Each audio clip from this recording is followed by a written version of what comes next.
Hey, what's up, Street Talks? This is Eric Kim from the Eric Kim Street Photography blog. So, for this video, I wanted to give you a quick heads up of Mr. Craig Semetko's new gallery opening. It's going to be in Los Angeles not next Thursday, 2 Thursdays from now. It's going to be Thursday, August 4th, 7 p.m. to 11 p.m. at the Field Stern Gallery. I'll have more information in the link below. Anyways, I've been looking at Craig Semetko's work for quite a while because, I was just on the internet and heard that he is releasing a new book, which actually, I have. And not only that, but I have a, whoops, signed copy, yeah, for my friend and fellow street shooter, Eric. Cheers, Craig Semetko. So I actually had the huge fortune of meeting up with Craig around, let's say, I think it was 3 days ago, and I've always wanted to meet Craig, and I heard he was actually in Los Angeles, and I said, I'm in Los Angeles, you're in Los Angeles, why don't we meet up? So through some connections, Adam Morelli in New York, he's a very passionate traveler and Leica shooter as well. He recommended me to meet Craig as well, and kind of introduced introduced us to one another. So met up Craig at a coffee bean and really started talking to him about street photography, and hearing his life story was very, very inspirational to me. The reason being is, first of all, Craig didn't touch a camera till he was around 40 years old. Oftentimes I hear people complain that, oh, I'm too old to shoot street photography or photography in general, or I'm too young to shoot street photography or photography in general. And he didn't touch his first camera until he was 40 years old. Essentially what was happening is he was for the 20 years prior, he was actually a very accomplished comedic writer and actor. And it's interesting because if you actually look at his images, you see a lot of humor and a lot of his character through the photos he takes. Anyways, he was traveling, and he wanted a camera that was, light, helped him take photos of people, because that's what he was interested in. And I forget exactly how the story goes, but hilarious story that, I think he was in China, and he went to one of the stores asking for a camera, and he actually saw a Leica in the viewing, the little glass box, and he goes up to one of the Chinese salesmen and said, what kind of camera is that? And the cameraman looks at him, and he's like, no, this is a Leica. Craig tells me the story. I just cracked up, and essentially what happened was the camera knew that Craig was a newbie, so he's like, this camera is just beyond you. This camera, no for you. And then Craig is like, okay, cool.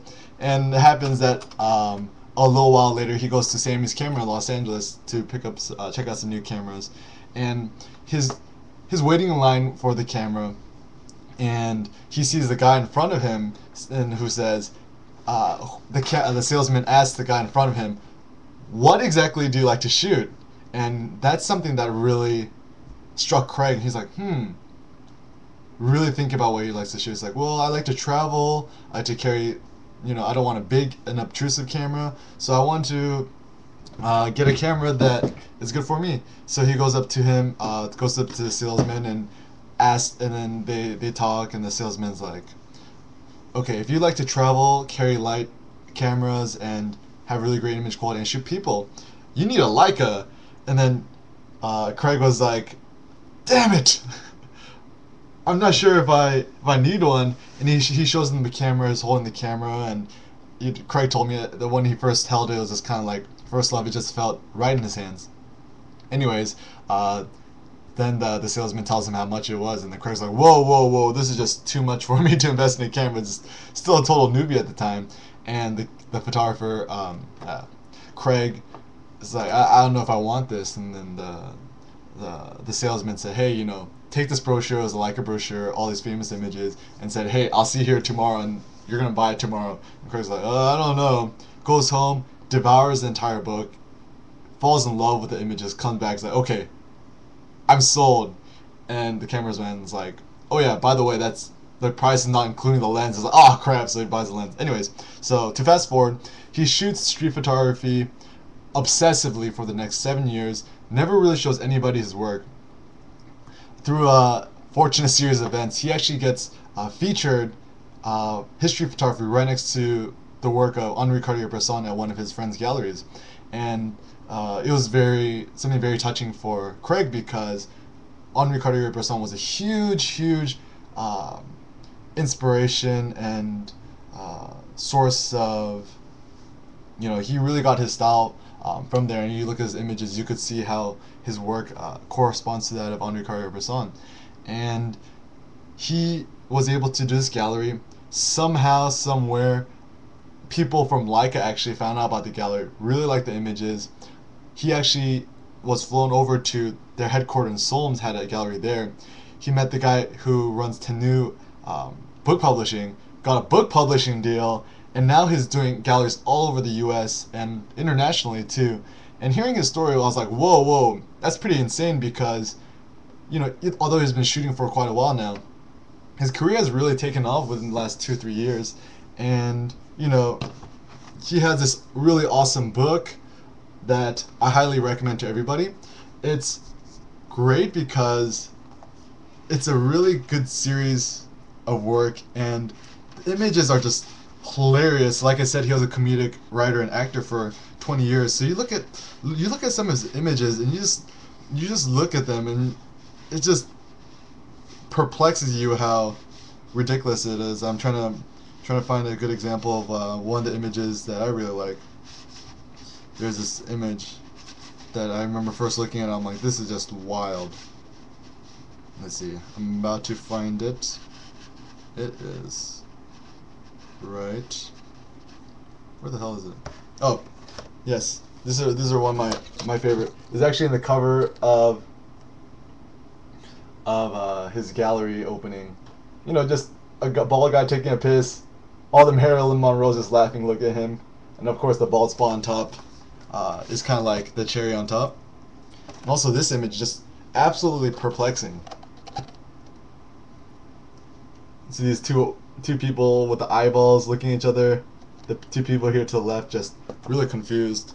Some people ask me, what are some street photography books that I recommend. Fortunately, I was enough to get this as a present, but if you're looking for some inspiration and you really want to get a book that is relatively inexpensive too. I forget how much is on Amazon, but I'll put a link down. But yeah, relatively inexpensive too.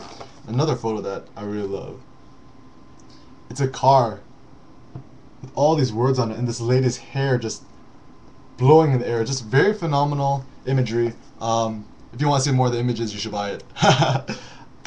And so I was hanging out with Craig, and he gave me really good advice about not only just photography but life in general, really about how to follow your passions, developing your style. And it was nice. Although I barely knew him and just met him, he really treated me like family. Is really looking out for me. And not only that, but he has a wonderful collection of books, and he was able to lend me a lot of his books. One of his Bruce Gilden books, Facing New York. Fantastic book that I've been getting a lot of inspiration from lately. And Cindy's calling me, sorry. Also, William Klein in Paris. A really fat, huge book of a lot of inspirational images. Also, Henri Cartier-Bresson. Really awesome. So anyways, to sum up, yeah, check out Craig Semetko's new book, Unposed.